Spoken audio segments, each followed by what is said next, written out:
Hey everyone, Pastor Mike here with a really great question from our fourth annual question and answer Sunday. The question is, what does God say about legalizing marijuana? In Matthew chapter 29, verse 6, Jesus says, thou shalt no, there is no Matthew chapter 29, and the word marijuana does not appear in the Bible. So we have to think a little bit more deeply about the principles that the Bible gives, what marijuana is and what it does to us. The same would be true of any substance, any drug that we might put into our bodies.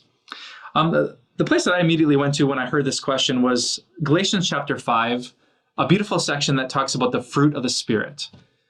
So what the Holy Spirit wants to produce in us when He's living in our heart is love and joy and peace and patience and kindness and goodness and faithfulness and gentleness and self-control. And whenever I'm thinking about a substance, how much alcohol I put in my body, what I'm going to eat, what you might consider smoking, like marijuana, this is a great question to go to. Does it help produce self-control in me?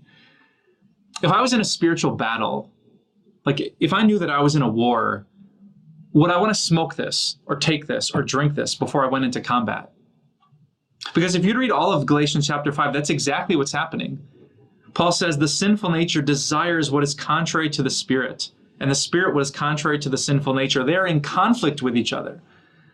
So if you're a Christian, you're in this spiritual battle, and it's hard. Like when you have your wits about you and your mind is sharp and your conscience is functioning well, it's still hard.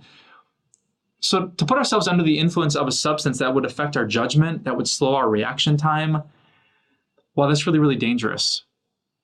So does God have a passage about legalizing this substance or forbidding that substance? No, He doesn't. But if you're considering getting high, legal or not, I would ask you the question, does it produce in you self-control? If you knew there was some terrorist, some murderer who was stalking you, trying to kill you, would you smoke this? Because there is someone trying to kill you spiritually, the devil. And he would love for you to get high, to be out of your mind, and not be able to rely on the Holy Spirit to resist him and to do what's right. So every Christian needs to think really deeply about how we treat our bodies. They're very much connected to the way that we use our souls. Thanks for a great question. It's a timely one, given the state of our culture and our nation, and I hope you found this helpful. God bless.